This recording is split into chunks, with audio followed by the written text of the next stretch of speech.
За тэгвэл Сүхбаатар дүүргийн ерөнхий прокурор асан Амар Бат шүүх шинжилгээний үндэсний хүрээлэнгийн дэд захирал асан Гант Тулга болон нэр бүхий 7 иргэнд холбогдох авилгын эргийг шийдвэрлэлээ. Шүүгдэгч Амар Батыг эрх мэдэл албан тушаалын байдлаа урвуулан ашиглах гэм тэрэг үйлдсэн гэм буруутаад тооцож нийтийн албанд томилогдох эрхийг 4 жилийн хугацаагаар хасаж 27 сая төгрөгөөр торгох.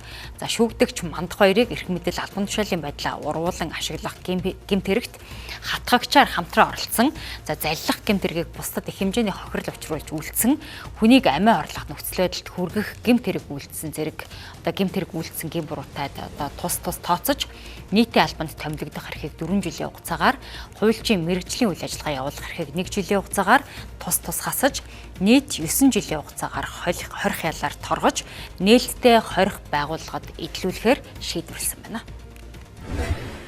Шүүгдэгч Гант Тулгыг эрүүг хуулийн засгийн 22-р зүйлийн 1 засаgnаар нийтийн албан томилогдох эрхийг 4 жилийн хугацаагаар хасаж 15 мянган нийслэлийн тэнцэх хэмжээний буюу 15 сая төгрөгөөр торгох ялаар эрүүг хуулийн ерөнхий ангийн 6-8 зүйлийн 1 засаgnаар шүүгдэгч Мандах хоёрт оногдуулсан эрүүг хуулийн засгийн ангийн 22-р зүйлийн 1 засаг 2 жилийн хугацаагаар оногдуулсан ял. За эрүүг хуулийн засгийн ангийн 17-3 зүйлийн 2-ийн уртаасаа оногдуулсан 3 жилийн хугацаагаар хорих ял. За 14-р зүйл заснаа оногдуулсан 3 жилийн хугацаагаар хорих ял. 21-14-р зүйлийн 2 заснаа оногдуулсан 1 жилийн хугацаагаар хорих ялыг тус нэмж нэгтгэн нийт бичлэгийн идэх ялыг 9 жилийн хугацаагаар хорих ялаар тогтоосгоо. За эрүүг хуулийн ерөнхий ангийн 5-6 дугаар зүйлийн 4 заснаа шүүгдэгч Мандах хоёрт оногдуулсан 9 жилийн хугацаагаар хорих ялыг нээлттэй хорих байгууллагаар илрүүлэхээр тогтоосгоо. Эрүүг хуулийн ерөнхий ангийн 6 дугаар зүйлийн 1-2 заснаа шүүгдэгч Мандах хоёрын цагтаа өргөцсөн 173 хоногийг идэх ялд нь оруулсан тооцоогоо.